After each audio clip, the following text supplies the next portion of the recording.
ಮದುವೆಯಾದ ಮೇಲೆ ನನ್ನ ಅತ್ತೆ ನನಗೂ ಮತ್ತು ನನ್ನ ಗಂಡನಿಗೆ ಮೊದಲ ರಾತ್ರಿ ಆಗಲು ಬಿಟ್ಟಿಲ್ಲ. ಅವರಿಗೆ ತಿಳಿಯದ ಹಾಗೆ ನಾವಿಬ್ಬರೂ ಸೇರುತ್ತಿದ್ದೆವು. ಪ್ರತಿ ಬಾರಿಯೂ ನನಗೆ ಅಬಾರ್ಷನ್ ಆಗುತ್ತಿತ್ತು. ನಂತರ ವಿಷಯ ತಿಳಿಯಿತು, ಈ ಎಲ್ಲ ಆಸ್ತಿಯು ನನ್ನ ಗಂಡನದು. ಅವರು ನನ್ನ ಗಂಡನ ಚಿಕ್ಕಮ್ಮ. ನಮಗೆ ಮಕ್ಕಳಾದರೆ ಆಸ್ತಿ ನಮ್ಮ ಮಗುವಿಗೆ ಹೋಗುತ್ತದೆ. ಚಿಕ್ಕಮ್ಮ ಮತ್ತು ಚಿಕ್ಕಮ್ಮನ ಮಕ್ಕಳಿಗೆ ಏನೂ ಸಿಗುವುದಿಲ್ಲ ಅಂತ ಈ ಪ್ಲಾನ್. ಇದನ್ನು ನನ್ನ ಗಂಡನಿಗೆ ತಿಳಿಸಿದಾಗ ಅವನು ನಂಬಲಿಲ್ಲ.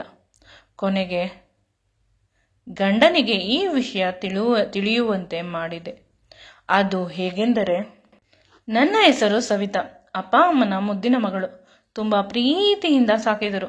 ನನಗೆ ಒಬ್ಬಳು ತಂಗಿ ಕೂಡ ಇದ್ದಾಳೆ. ಇಬ್ಬರು ಟ್ವಿನ್ಸ್. ಅಲ್ಲದಿದ್ದರೂ ಟ್ವಿನ್ಸ್ ರೀತಿ ಬದುಕುತ್ತಿದ್ದೆವು.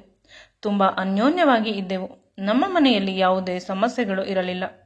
ಯಾವ ಜನ್ಮದ ಪುಣ್ಯವೋ ಅಥವಾ ಅಪ್ಪ ಅಮ್ಮ ಅಜ್ಜಿ ತಾತ ಮಾಡಿದ ಪುಣ್ಯದ ದಾನ ಧರ್ಮದ ಫಲವೋ ಗೊತ್ತಿಲ್ಲ. ಬದುಕು ಸುಂದರವಾಗಿ ನಡೆಯುತ್ತಿತ್ತು. ನನ್ನ ಎಜುಕೇಶನ್ ಮುಗಿದು ನಾನು ಕೂಡ ಕೆಲಸಕ್ಕೆ ಹೋಗುತ್ತಿದ್ದೆ. ಎಲ್ಲ ಸಂಬಂಧಿಕರು ಮದುವೆಗಾಗಿ ಪದೇ ಪದೇ ಕೇಳುತ್ತಿದ್ದರು. ಚಿಕ್ಕಂದಿನಿಂದ ನನ್ನ ಅಮ್ಮನ ಕನಸಾಗಿತ್ತು.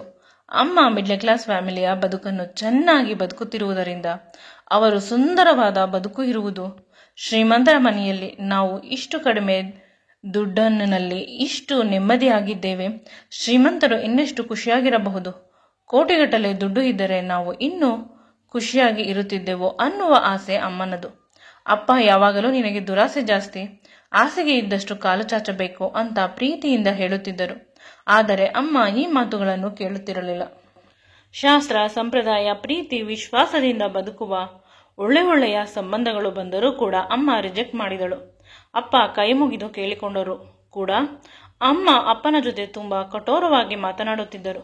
ಒಂದು ಸೀರೆಗೂ ನಾನು ಒಂದು ಸಮಯದಲ್ಲಿ ಕಷ್ಟಪಡುತ್ತಿದ್ದೆ. ನನ್ನ ರೀತಿಯ ಬದುಕು ನನ್ನ ಮಕ್ಕಳಿಗೆ ಬೇಡ. ಅವರು ಆಗರ್ಭ ಶ್ರೀಮಂತರ ಮನೆಗೆ ಸೊಸೆಯಾಗಿ ಹೋಗಬೇಕು ಅಂತ ಹಠ ಹಿಡಿದಳು.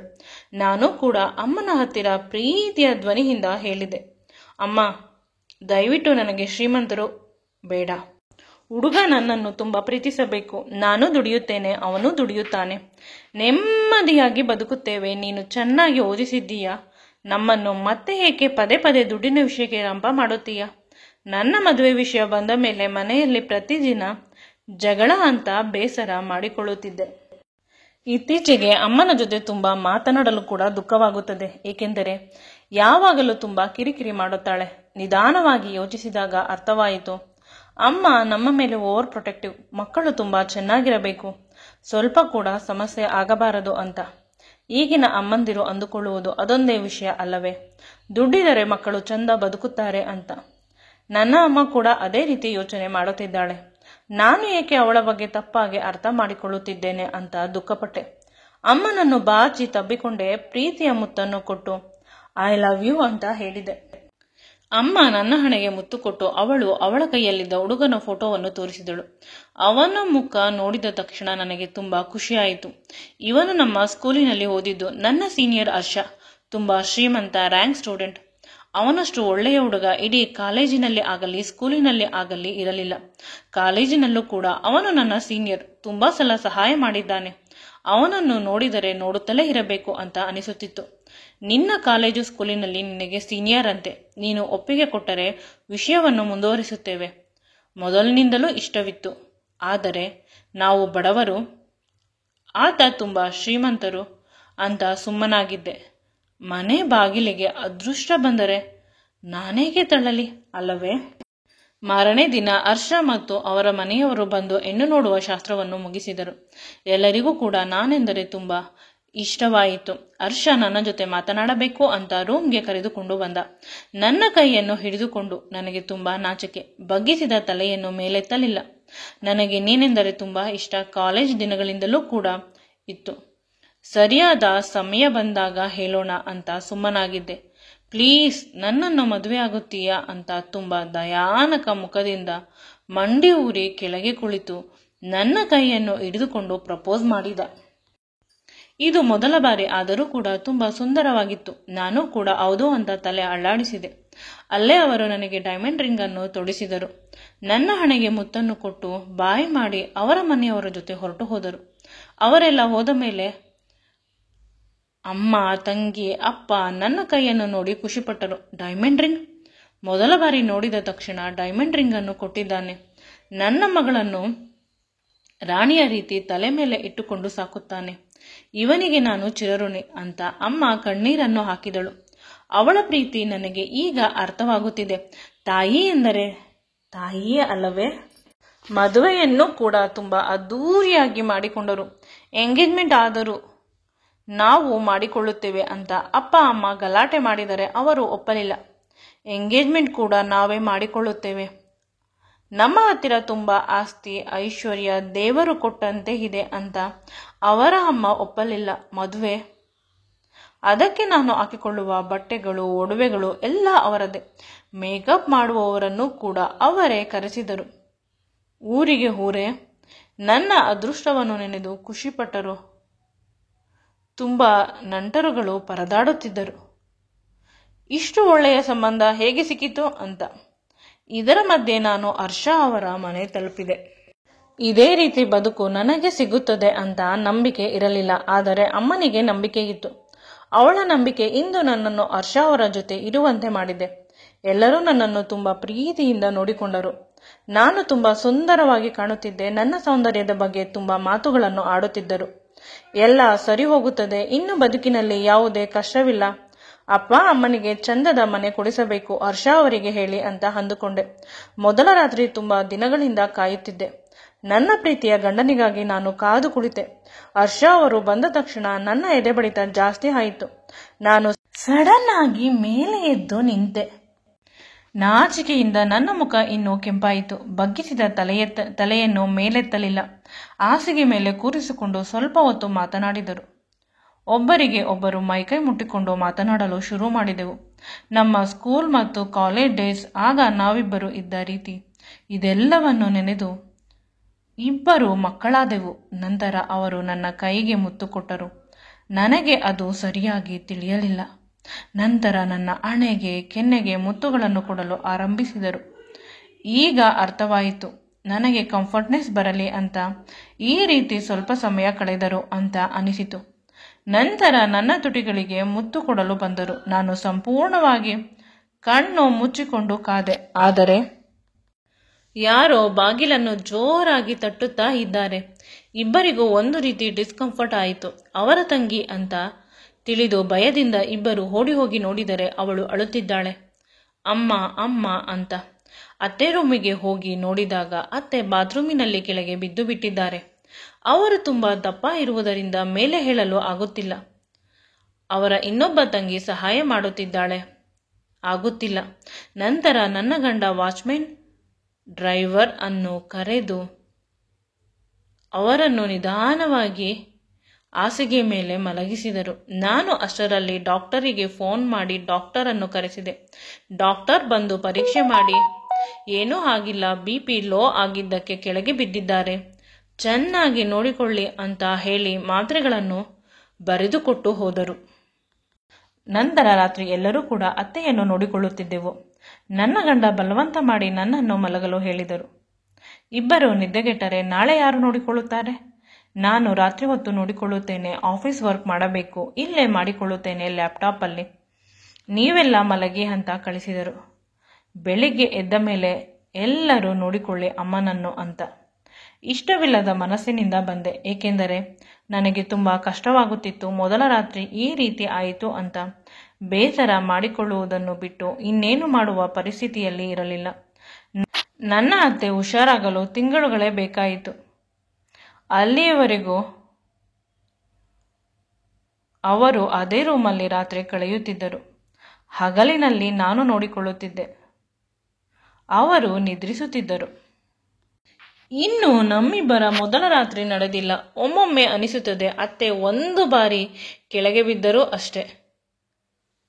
ಡಾಕ್ಟರ್ ಎಲ್ಲ ನಾರ್ಮಲ್ ಆಗಿದೆ ಅಂತ ಪ್ರತಿ ಪರೀಕ್ಷೆಯಲ್ಲಿ ಕೂಡ ಹೇಳಿದ್ದಾರೆ. ಆದರೂ ಕೂಡ 2 ತಿಂಗಳಾಗುತ್ತಿದ್ದರೂ ನಮ್ಮಿಬ್ಬರನ್ನು ಸೇರಲು ಬಿಡುತ್ತಿಲ್ಲ. ಅತ್ತೆ ತುಂಬಾ ಪೊಸೆಸಿವ್ ಆಗಿರಬಹುದು.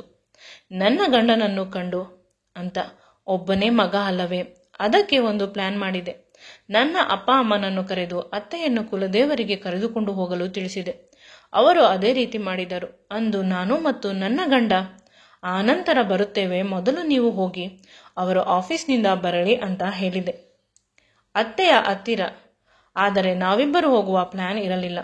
ಅಮ್ಮನಿಗೆ ಎಲ್ಲವನ್ನು ವಿವರಿಸಿ ಹೇಳಿದ್ದೆ. ಅಮ್ಮ ಕೂಡ ಒಪ್ಪಿಕೊಂಡಿದ್ದಳು.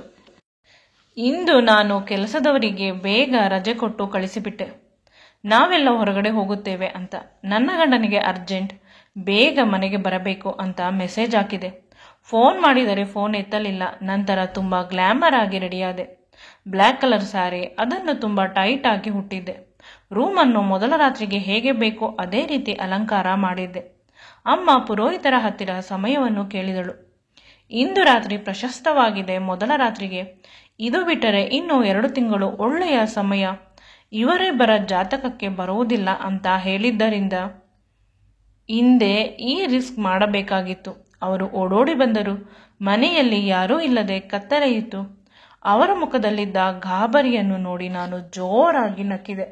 ಅವರನ್ನು ಗಟ್ಟಿಯಾಗಿ ಬಂದು ತಬ್ಬಿಕೊಂಡೆ. ಅವರು ಏನನ್ನು ಮಾತನಾಡಲು ಬಾಯಿ ತೆಗೆದರು. ಅವರ ಬಾಯಿಯನ್ನು ನನ್ನ ಮೃದುವಾದ ಕೈಗಳಿಂದ ಮುಚ್ಚಿದೆ.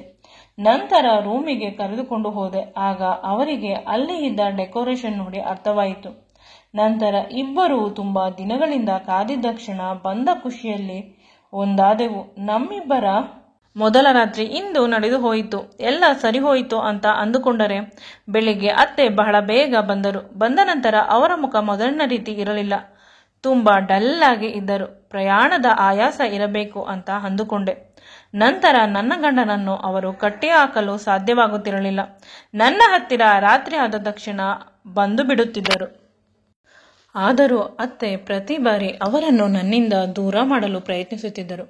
ನಾನು ಪ್ರೆಗ್ನೆಂಟ್, ಬಹಳ ಬೇಗ ಆದೆ. ಈ ವಿಷಯ ತಿಳಿದು ಮನೆಯಲ್ಲಿ ಎಲ್ಲರೂ ಖುಷಿಪಟ್ಟರು. ಅತ್ತೆ ಮೊದಲು ಶಾಕ್ ಆದಂತೆ ಕಂಡರು. ನಂತರ ಅವರು ಕೂಡ ಖುಷಿಪಟ್ಟರು. ಅರ್ಥವಾಗಲಿಲ್ಲ. ನಾನು ಪ್ರೆಗ್ನೆಂಟ್ ಆದ ಮೇಲೆ ಯಾವಾಗಲೂ ಹುಷಾರಿಲ್ಲ ಅಂತ ಮಲಗುತ್ತಿದ್ದ. ಅತ್ತೆ ಪ್ರತಿ ಬಾರಿ ನನಗೆ ಅಡುಗೆ ಮಾಡಿ ಹಾಕುತ್ತಿದ್ದರು. ಅವರು ಮಾಡಿದ ಅಡುಗೆಯನ್ನೇ ತಿನ್ನುತ್ತಿದ್ದೆ. ನನಗೆ ಮಾತ್ರ ಸ್ಪೆಷಲ್ ಅಂತ ನನ್ನ ಗಂಡ ಮತ್ತು ಉಳಿದವರು ಕೆಲಸದವರು ಮಾಡಿದ ಊಟವನ್ನು ತಿನ್ನುತ್ತಿದ್ದರು. ಪ್ರೆಗ್ನೆಂಟ್ ಆದ 3 ದಿನಕ್ಕೆ ನನಗೆ ಅಬಾರ್ಷನ್ ಆಯಿತು. ಇದಾದ ಮೇಲೆ ಅತ್ತೆ ನನ್ನನ್ನು ಅಷ್ಟೊಂದು ಕೇರಿಂದ ಏನೂ ನೋಡಿಕೊಂಡಿಲ್ಲ. ಅವರ ಕೆಲಸವಾಯಿತು, ಅವರಾಯಿತು. ನನ್ನ ಅಮ್ಮ ಬಂದು ನನ್ನನ್ನು ತುಂಬ ಚೆನ್ನಾಗಿ ನೋಡಿಕೊಂಡರು. ಗಂಡ ಕೂಡ. ಗಂಡ ವರ್ಕ್ ಫ್ರಮ್ ಹೋಮ್ ಮಾಡುತ್ತಿದ್ದರು ನನ್ನ ಆರೈಕೆಗಾಗಿ. ಇದು ನನಗೆ ತುಂಬ ಖುಷಿಯಾದ ವಿಷಯ. ಬಹಳ ಬೇಗ ನಾನು ಚೇತರಿಸಿಕೊಂಡೆ ನನಗಾದ ನೋವಿಂದ. ಪುನಃ 6 ತಿಂಗಳಿಗೆ ಪ್ರೆಗ್ನೆಂಟ್ ಆದಾಗ ಮಾತ್ರ ಅತ್ತೆ ನನ್ನನ್ನು ಬಹಳ ಪ್ರೀತಿಯಿಂದ ನೋಡಿಕೊಳ್ಳುತ್ತಿದ್ದರು. ನಂತರ ಯಾವುದೇ ಕೇರ್ ಮಾಡುತ್ತಿರಲಿಲ್ಲ. ಇದು 3 ಬಾರಿ ಆಯಿತು. ಏಕೆಂದರೆ ನಾನು ಊಟ ಮಾಡುವುದು ಕೇವಲ ಅತ್ತೆ ಕೊಟ್ಟ ಊಟವನ್ನು. ಪ್ರೆಗ್ನೆನ್ಸಿಯಲ್ಲಿ 3ನೇ ಪ್ರೆಗ್ನೆನ್ಸಿ ಟೈಮಲ್ಲಿ ತುಂಬ ಕೇರ್ಫುಲ್ ಆಗಿ ಇದ್ದರೂ ಕೂಡ ಅಬಾರ್ಷನ್ ಆಯಿತು. ಈಗ ನನ್ನ ಅನುಮಾನ ನಿಜವಾಗುತ್ತದೆ. ನಿಜವಾಗಲೂ ಕೂಡ ಅತ್ತೆ ಏನು ಮಾಡುತ್ತಿದ್ದಾರೆ? ಗಂಡನಿಗೆ ಹೇಳಿದರೆ ನಂಬೋದಿಲ್ಲ. ಇದನ್ನು ಸಾಕ್ಷಿ ಸಮೇತ ಕಂಡುಹಿಡಿಯಬೇಕು ಅಂತ ನಿರ್ಧಾರ ಮಾಡಿದೆ. ಆದರೆ ದಾರಿ ತಿಳಿಯುತ್ತಿಲ್ಲ. ಅಮ್ಮ ಹೇಳಿದ ಮಾತು ನೆನಪಾಯಿತು. ಅತ್ತೆಯ ಬೆಸ್ಟ್ ಫ್ರೆಂಡನ್ನು ಅವರ ಜೊತೆ ಸ್ವಲ್ಪ ದಿನ ಇರಲು ಬಿಡು. ಆಗ ಅವರು ಅವರ ಮನಸ್ಸಿನ ಎಲ್ಲ ವಿಷಯವನ್ನು ಹೇಳುತ್ತಾರೆ. ನೀನು ರೂಮಿನಲ್ಲಿ ಹಿಡನ್ ಕ್ಯಾಮ್ರಾವನ್ನು ಇಟ್ಟು ಬಿಡು. ಅವರು ಮಾಡಿದ್ದೆಲ್ಲ ರೆಕಾರ್ಡ್ ಆಗಿರುತ್ತದೆ. ಅಥವಾ ನೀನೇ ಆ ರೂಮಿನ ಮಂಚದ ಕೆಳಗಡೆ ಜಾಗ ಇದೆಯಲ್ಲ, ಅಲ್ಲಿ ಮಲಗಿಬಿಡು. ಅವರು ಮಾತನಾಡುವುದನ್ನೆಲ್ಲ ನಿನ್ನ ಫೋನ್ನಲ್ಲಿ ರೆಕಾರ್ಡ್ ಮಾಡಿಕೊಂಡು ನಿನ್ನ ಗಂಡನಿಗೆ ತೋರಿಸು ಅಂತ ಹೇಳಿದರು. 2ನೇ ಪ್ಲಾನ್ ಸರಿ ಇದೆ ಅಂತ ಅನಿಸಿತು. ಏಕೆಂದರೆ ಮೊದಲನೇದನ್ನು ಮಾಡಲು ಸ್ವಲ್ಪ ಸಮಯ ಬೇಕಾಗುತ್ತದೆ. ನಾನು ಕರೆದ ತಕ್ಷಣ ಅತ್ತೆಯ ಪ್ರಾಣ ಸಖಿ ಸ್ಮಿತಾ ಆಂಟಿ ಬಹಳ ಬೇಗ ಬಂದು ಬಿಟ್ಟರು. ಅದಕ್ಕಾಗಿ ನಾನು ಬಹಳ ಬೇಗ ಏನಾದರೂ ಮಾಡಲೇಬೇಕಿತ್ತು. ಅವರು ಬಂದ ಮೇಲೆ ಸ್ವಲ್ಪ ಫ್ರೆಶ್ ಆದರು. ನಾನು ಅವರಿಗೆ ತಿನ್ನಲು ತಿನಿಸುಗಳನ್ನು ಕೊಟ್ಟೆ. ಇಬ್ಬರು ಫ್ರೆಂಡ್ಸ್ ಇನ್ನು ಸ್ವಲ್ಪ ಹೊತ್ತು ರೂಮಿಗೆ ಹೋಗುತ್ತಾರೆ ಅಂದಾಗ ನಾನು ಅವರ ರೂಮಿನ ಮಂಚದ ಕೆಳಗಡೆ ಅವಿತುಕೊಂಡಿದ್ದೆ. ಇಬ್ಬರು ಮಾತನಾಡಲು ಶುರು ಮಾಡಿದರು. ನನ್ನ ಅತ್ತೆ ಹೇಳುತ್ತಾಳೆ, ನೀನು ಎಷ್ಟು ಸ್ಟ್ರಾಂಗ್ ಅಲ್ಲವೇ, ನೀನು ಅಂದುಕೊಂಡಿದ್ದನ್ನು ಸಾಧಿಸುತ್ತೀಯಾ ಅಂತ. ಆಗ ಸ್ಮಿತಾ ಆಂಟಿ ಹೇಳುತ್ತಾರೆ, 3 ಸಲ ನಿನ್ನ ಸೊಸೆಗೆ ಅಬಾರ್ಷನ್ ಮಾಡಿಸಿದ್ದೀಯಾ? ಅವಳನ್ನು ನೋಡಿದರೆ ಪಾಪ ಅನಿಸುತ್ತದೆ. ಎಷ್ಟು ಮುದ್ದು ಮುಖ. ಅಷ್ಟು ಮುದ್ದು ಹುಡುಗಿಗೆ ನೋವು ಮಾಡಲು ತುಂಬ ಕಠೋರವಾದ ಹೃದಯ ಇರಬೇಕು ಅಲ್ಲವೇ ಅಂತ ಹೇಳಿ ಜೋರಾಗಿ ನಗುತ್ತಾಳೆ. ನನ್ನ ಅತ್ತೆ ಹೇಳುತ್ತಾರೆ, ಎಲ್ಲ ಐಡಿಯಾ ನಿನ್ನದೇ ಅಲ್ಲವೇ? ನೀನು ಹೇಳಿದ್ದಕ್ಕೆ ನಾನು ಅವಳಿಗೆ ಮಾಡಿದ್ದು ಇರಬಹುದು. ಆದರೂ ಕೂಡ ಅವಳ ಮುದ್ದು ಮುಖ ನೋಡಿದರೆ ಅನಿಸುವುದಿಲ್ಲ ಕೆಟ್ಟವಳು ಅಂತ. ಅವಳು ತುಂಬ ಒಳ್ಳೆಯ ಹುಡುಗಿ. ಏನು ಮಾಡಲಿ? ನನ್ನ ಮಕ್ಕಳಿಗೆ ಆಸ್ತಿ ಬೇಕು. ಅಕಸ್ಮಾತ್ ಅವಳಿಗೆ ಮಕ್ಕಳಾದರೆ ಎಲ್ಲ ಆಸ್ತಿ ಅವರಿಬ್ಬರ ಮಕ್ಕಳಿಗೆ ಹೋಗುತ್ತದೆ. ನಾನು ಇಷ್ಟು ವರ್ಷ ಈ ಮನೆ ಕಾದಿದ್ದಕ್ಕೆ ನನಗೆ ಮತ್ತು ನನ್ನ ಮಕ್ಕಳಿಗೆ ಏನೂ ಸಿಗುವುದಿಲ್ಲ. ಅವಳು ಎಷ್ಟು ಒಳ್ಳೆಯ ಹುಡುಗಿ ಅಂದರೆ ಇನ್ನೂ ಕೂಡ ಅವಳಿಗೆ ತಿಳಿದಿಲ್ಲ. ಅವಳ ಗಂಡ ನನ್ನ ಗಂಡನ ಮೊದಲನೇ ಹೆಂಡತಿ ಮಗ. ನಾನು ಅವಳ ಗಂಡನ ಮಲತಾಯಿ. ನಾನು ಬಂದಿದ್ದೆ, ಅವರಮ್ಮ ಸತ್ತು ಹೋದಳು. ನನ್ನಿಂದ ಪ್ರತಿದಿನ ಟಾರ್ಚರ್ ಮಾಡುತ್ತಿದ್ದೆ. ಆ ವಿಷಯ ನನ್ನ ಗಂಡನಿಗೆ ತಿಳಿದಿರಲಿಲ್ಲ. ಅವನು ನನ್ನ ಜೊತೆ ಜಗಳ ಮಾಡುತ್ತಿದ್ದ. ನಿನ್ನಿಂದ ನನ್ನ ಹೆಂಡತಿ ಸತ್ತು ಹೋದಳು, ನೀನು ಅಂಥವಳು ಇಂಥವಳು ಅಂತ. 2 ಮಕ್ಕಳು ಮಾಡಿಕೊಳ್ಳುವವರೆಗೂ ನನ್ನ ಜೊತೆ ಚೆನ್ನಾಗಿದ್ದು ಈ ಮಾತು ಆಡಿದ ಮೇಲೆ ಇವನು ನನ್ನ ಬದುಕಿಗೆ ಮುಳ್ಳಾಗುತ್ತಾನೆ ಅಂತ ಅವನನ್ನು ಪರಲೋಕಕ್ಕೆ ಕಳಿಸಿದೆ. ಇದೆಲ್ಲ ಮಾಡಿದ್ದು ನನ್ನ ಮಕ್ಕಳಿಗಾಗಿ, ಅವರ ಭವಿಷ್ಯ ಚೆನ್ನಾಗಿರಲಿ ಅಂತ. ಈ ಎಲ್ಲ ಆಸ್ತಿ ಅವರಿಬ್ಬರಿಗೆ ಹೋಗಬೇಕು. ಅವರ ಮಗನನ್ನು ನನ್ನ ಮುಷ್ಟಿಯಲ್ಲಿ ಇಟ್ಟುಕೊಂಡು ನಾನು ಹೇಳಿದ ಹಾಗೆ ಅವನು ಕೇಳಬೇಕು. ಆ ರೀತಿ ಮಾಡುವ ಪಣತೊಟ್ಟೆ. ಅದರಲ್ಲಿ ನಾನು ಗೆದ್ದೆ ಕೂಡ. ಆದರೆ ನನ್ನ ಗಂಡ ಎಲ್ಲ ಆಸ್ತಿಯನ್ನು ಅವನ ಮಗನ ಹೆಸರಿಗೆ ಬರೆದಿದ್ದ. ಅಕಸ್ಮಾತ್ ಅವನ ಪ್ರಾಣಕ್ಕೆ ತೊಂದರೆ ಆದರೆ ಎಲ್ಲ ಆಸ್ತಿಯು ಅನಾಥಾಶ್ರಮಕ್ಕೆ ಹೋಗುತ್ತದೆ ಅಂತ ಕೂಡ ಅದರಲ್ಲಿ ಬರೆದಿದ್ದರು. ಈ ಆಸ್ತಿ ಕೇವಲ ಅವರ ಮಗನ ಮಕ್ಕಳಿಗೆ ಮಾತ್ರ. ಆಗ ಅಂದುಕೊಂಡೆ, ಅವನಿಗೆ ಮದುವೆ ಮಾಡಲೇಬಾರದು ಅಂತ. ಬ್ರಹ್ಮಚಾರಿ ಎಷ್ಟು ತಿಂದು ಬಿಡುತ್ತಾನೆ. ನಂತರ ಪ್ರೀತಿಯ ತಂಗಿಯಂದಿರಿಗೆ ತನ್ನ ಆಸ್ತಿಯನ್ನೆಲ್ಲ ಕೊಟ್ಟೇ ಕೊಡುತ್ತಾನೆ ಅಂತ ನಂಬಿದ್ದೆ. ಎಲ್ಲ ಅದೇ ರೀತಿ ಆಗುತ್ತಿತ್ತು. ಆದರೆ ಇವನು ಕಾಲೇಜ್ ಡೇಸಲ್ಲಿ ಒಬ್ಬ ಸುಂದರಿಯನ್ನು ಪ್ರೀತಿಸಿದೆ, ಮದುವೆ ಆದರೆ ಅವಳನ್ನೇ ಅಂತ ಹಠ ಹಿಡಿದ. ಅವನು ಕೇಳಿದ ಪ್ರತಿ ವಸ್ತುಗಳನ್ನು ನಾನು ಕೊಡುತ್ತಿದ್ದೆ. ಇದನ್ನು ಮಿಸ್ ಮಾಡಲು ಸಾಧ್ಯವೇ ಇಲ್ಲ. ಮಕ್ಕಳು ಆಗದೇ ಇರುವ ರೀತಿ ಆ ಹುಡುಗಿಗೆ ಏನಾದರೂ ಊಟದಲ್ಲಿ ಕೊಟ್ಟರೆ ಆಯಿತು ಅಂತ. ಆದರೆ ಪ್ಲ್ಯಾನಿಂಗ್ ಮಾಡಿಕೊಂಡಿಲ್ಲ. ಮದುವೆ ಆದ ತಕ್ಷಣ ಪ್ರೆಗ್ನೆಂಟ್. ಇಷ್ಟವಿಲ್ಲದಿದ್ದರೂ ಆ ಕೆಲಸವನ್ನು ಮಾಡಿದೆ. ತುಂಬ ಬಾರಿ ಪಾಪಪ್ರಜ್ಞೆ ಮೂಡಿದರೂ ಕೂಡ ನನ್ನ ಮಕ್ಕಳನ್ನು ನೋಡಿದಾಗ ಅದೆಲ್ಲ ಹೋಗುತ್ತದೆ. ಇನ್ನೊಂದು 2 ದಿನ ಕಳೆಯಲಿ, ಅವಳಿಗೆ ಊಟದಲ್ಲಿ ಇನ್ನು ಮಕ್ಕಳಾಗಬಾರದು, ಆ ರೀತಿ ಔಷಧಿಯನ್ನು ಹಾಕುತ್ತೇನೆ. ಇದನ್ನು ಕೇಳಿ ನನಗೆ ಭಯವಾಯಿತು. ನನ್ನೆದೆ ಕಂಪಿಸಲು ಜೋರಾಗಿ ಶುರುವಾಯಿತು. ವಿಧಿಯಿಲ್ಲದೆ ಇದನ್ನೆಲ್ಲ ಕೇಳಿಸಿಕೊಂಡು ಸೈಲೆಂಟಾಗಿ ಇರಬೇಕಿತ್ತು. ಆ ರೆಕಾರ್ಡನ್ನು ಆಗಲೇ ನನ್ನ ಗಂಡನಿಗೆ ಕಳಿಸಿದೆ. ನಂತರ ಮೆಸೇಜ್ ಕೂಡ ಮಾಡಿದೆ. ನಾನು ಇವರ ರೂಮಿನಲ್ಲಿ ಮಂಚದ ಕೆಳಗಡೆ ಇದ್ದೇನೆ, ನನ್ನನ್ನು ಬಂದು ಕರೆದುಕೊಂಡು ಹೋಗು ಅಂತ. ಅವರು ಸಹಾಯ ಮಾಡುತ್ತಾರೆ ಅನ್ನುವ ನಂಬಿಕೆ ಇತ್ತು. ಸ್ವಲ್ಪ ಸಮಯದ ಬಳಿಕ ಅತ್ತೆ ರೂಮನ್ನು ಯಾರೋ ಜೋರಾಗಿ ಹೊರಗಿನಿಂದ ಹೊಡೆಯುತ್ತಿದ್ದರು. ಅವರು ಗಾಬರಿಯಾಗಿ ಬಾಗಿಲನ್ನು ತೆಗೆದಾಗ ನನ್ನ ಗಂಡ ನಿಂತಿದ್ದ. ನನ್ನ ಗಂಡ ಒಳಗಡೆ ಬಂದು ಮಂಚದ ಕೆಳಗಡೆ ಇದ್ದ ನನ್ನನ್ನು ಹೊರಗೆ ಕರೆದು ಅಲ್ಲೇ ಇದ್ದ ಹಾಸಿಗೆಯ ಮೇಲೆ ಕೂರಿಸಿ ಕುಡಿಯಲು ನೀರು ಕೊಟ್ಟರು. ನಾನು ನೀರು ಕುಡಿಯದೆ ಅವರನ್ನು ಗಟ್ಟಿಯಾಗಿ ತಬ್ಬಿಕೊಂಡು ಅಳಲು ಶುರು ಮಾಡಿದೆ. ಪ್ರತಿ ಬಾರಿ ನಾನು ಹೇಳುತ್ತಿದ್ದೆ, ಊಟದಲ್ಲಿ ಹೆಚ್ಚು ಕಡಿಮೆ ಆಗುತ್ತಿದೆ ಅಂದರೆ ನನ್ನ ಅಮ್ಮ ಊಟ ಇಡುತ್ತಾರೆ, ಅವರು ಅನ್ನಪೂರ್ಣೇಶ್ವರಿ, ನಿನಗೆ ಯಾವುದೇ ಮೋಸ ಮಾಡುವುದಿಲ್ಲ, ಸಂಪೂರ್ಣವಾಗಿ ಅವರನ್ನು ನಂಬಬಹುದು ಅಂತ ಹೇಳುತ್ತಿದ್ದೀರಿ. ಈಗ ನೋಡಿ ಹೇಗೆ ಆಗಿದೆ. ನನ್ನ 3 ಜನ ಮಕ್ಕಳು ಅಂತ ಜೋರಾಗಿ ಅಳುತ್ತಾ ಅವರನ್ನು ಇನ್ನೂ ಗಟ್ಟಿಯಾಗಿ ತಬ್ಬಿಕೊಂಡೆ. ಅವರ ಕಣ್ಣಲ್ಲೂ ಕೂಡ ಕಣ್ಣೀರು ಬಂತು. ಅವರು ಏನೂ ಮಾತನಾಡದೆ ನನ್ನನ್ನು ಕರೆದುಕೊಂಡು ಉಟ್ಟ ಬಟ್ಟೆಯಲ್ಲಿ ಹೊರಗೆ ಬಂದರು. ಅವರ ಅಮ್ಮ ಅಲ್ಲ, ಮಲತಾಯಿ ಏನೋ ಎಕ್ಸ್ಪ್ಲನೇಷನ್ ಕೊಡಲು ಬಂದಾಗ, ನೀವು ನನ್ನ ಜೊತೆ ಮಾತನಾಡುವ ಎಲ್ಲ ಯೋಗ್ಯತೆ ಕಳೆದುಕೊಂಡಿದ್ದೀರಾ. ಆದರೆ ಪ್ರೀತಿ ಇಲ್ಲವಾದರೂ ಮೋಸದಿಂದ ಆದರೂ ಸಾಕಿದ್ದೀರಾ. ನಾನು ನನ್ನ ಹೆಂಡತಿ ಸ್ವಲ್ಪ ದಿನ ಹೊರಗಡೆ ಹೋಗುತ್ತಿದ್ದೇವೆ. ನಿಮ್ಮ ಮುಖವನ್ನು ನೋಡಲು ಇಷ್ಟವಿಲ್ಲ. ನಾನು ಇಲ್ಲೇ ಇದ್ದರೆ ನಿಮ್ಮನ್ನು ಏನಾದರೂ ಮಾಡುತ್ತೇನೆ, ಜೈಲಿಗೆ ಕಳಿಸೋಣ ಅಂತ ಮೊದಲು ಯೋಚಿಸಿದೆ. ಆದರೆ ನಿಮ್ಮ 2 ಹೆಣ್ಣು ಮಕ್ಕಳ ಜವಾಬ್ದಾರಿ ನಾನು ತೆಗೆದುಕೊಳ್ಳಲು ಸಾಧ್ಯವೇ ಇಲ್ಲ. ನೀವು ಮತ್ತು ನಿಮ್ಮ ಹೆಣ್ಣು ಮಕ್ಕಳು ನಾನು ಬರುವುದರೊಳಗೆ ಈ ಮನೆಯನ್ನು ಖಾಲಿ ಮಾಡಿದ್ದರೆ ಸರಿ, ಇಲ್ಲವಾದರೆ ನಿಮ್ಮನ್ನೆಲ್ಲ ಪೊಲೀಸ್ ಸ್ಟೇಷನ್ಗೆ ಕಂಪ್ಲೇಂಟ್ ಕೊಟ್ಟು ಒಳಗಡೆ ಹಾಕಿಸುತ್ತೇನೆ ಅಂತ ಹೇಳಿ ನನ್ನನ್ನು ಡೆಲ್ಲಿಗೆ ಕರೆದುಕೊಂಡು ಹೋದರು. ಅಲ್ಲಿ ಪ್ರಾಜೆಕ್ಟ್ ವರ್ಕ್ ಇದೆಯಂತೆ. ನನಗೂ ಕೂಡ ಸ್ವಲ್ಪ ಮೈಂಡ್ ಫ್ರೆಶ್ ಆಗಲಿ ಅಂತ. ನಾನು ಅವರು ತುಂಬ ಕ್ರಿಮಿನಲ್, ಏನಾದರೂ ತೊಂದರೆ ಮಾಡುತ್ತಾರೆ ಅಂತ ಹೇಳಿದಾಗ ದೇವರು ಇದ್ದಾನೆ, ದೇವರು ಯಾವುದೇ ತೊಂದರೆ ನಮಗೆ ಮಾಡುವುದಿಲ್ಲ ಅಂತ ನನ್ನ ಗಂಡ ಪ್ರತಿ ಬಾರಿ ಸಾಂತ್ವನ ನೀಡುತ್ತಿದ್ದರು. ಅದೇ ರೀತಿ ಆಯಿತು. ನನ್ನ ಅಮ್ಮ ಫೋನ್ ಮಾಡಿದ್ದರು ಬೆಳಿಗ್ಗೆ. ನಿಮ್ಮ ಅತ್ತೆ ಜೈಲಿನಲ್ಲಿ ಇರುವವರಂತೆ. ಅವರ 2ನೇ ಮಗಳನ್ನು ಯಾರೋ ಬಡವ ಇದ್ದನಂತೆ. ಇವಳು ಕೂಡ ಪ್ರೀತಿಸುತ್ತಿದ್ದಳಂತೆ. ಅದಕ್ಕಾಗಿ ಅವನ ಪ್ರಾಣಕ್ಕೆ ತೊಂದರೆ ಮಾಡಿದರಂತೆ. ಈ ವಿಷಯ ಗೊತ್ತಾಗಿ ಅವರ ಮನೆಯವರು ಜೈಲಿಗೆ ಹಾಕಿಸಿದ್ದಾರೆ. ನೀವು ಏನಾದರೂ ಸಹಾಯ ಮಾಡುತ್ತೀರಾ ಅಂತ ಹೇಳಿದಾಗ ಅಮ್ಮನಿಗೆ ವಿವರವಾಗಿ ಎಲ್ಲ ವಿಷಯ ಹೇಳಿದೆ. ಆಗ ಅಮ್ಮ ಕೂಡ ನಮಗೆ ಮಾಡಿದ ಮೋಸಕ್ಕೆ ದೇವರು ತಕ್ಕ ಶಿಕ್ಷೆ ಕೊಟ್ಟಿದ್ದಾನೆ ಅಂದರು. ನನ್ನ ಗಂಡ ಕೂಡ ಮೊದಲು ಬೇಸರ ಮಾಡಿಕೊಂಡರು. ಆನಂತರ ಅವರವರು ಮಾಡಿದ್ದನ್ನು ಅವರು ಅನುಭವಿಸಲೇಬೇಕು ಅಲ್ಲವೇ? ನಂತರ ನಮ್ಮ ಊರಿಗೆ ಬಂದೆವು. ಆಗ ಅವರೇ ಹೆಣ್ಣು ಮಕ್ಕಳನ್ನು ಬೇರೆ ಮನೆಗೆ ಕಳುಹಿಸಿದೆವು. ಅವರು ಬದುಕಲು ಬೇಕಾದಷ್ಟು ದುಡ್ಡು ಬರುವಂತೆ ಆದಾಯದ ಮೂಲ ನನ್ನ ಗಂಡ ನಿಂತು ಮಾಡಿಕೊಟ್ಟರು. ಏಕೆಂದರೆ ಸ್ವಂತ ತಂಗಿಯಂದಿರು ಅಲ್ಲದೆ ಹೋದರೂ ನಾನು ನಿಮ್ಮನ್ನು ನಿಜವಾಗಲೂ ತಂಗಿಯಂದಿರು ಅಂತ ಪ್ರೀತಿಸಿದೆ. ನಿಮ್ಮ ತಾಯಿ ನನ್ನ ಅಪ್ಪ ಅಮ್ಮನ ಪ್ರಾಣಕ್ಕೆ ತೊಂದರೆ ತಂದವರು. ಆದರೂ ಕೂಡ ಅವರನ್ನು ತಾಯಿ ಅಂತ ಭಾವಿಸಿದೆ. ನನ್ನ ಭಾವನೆ ಸುಳ್ಳಲ್ಲ.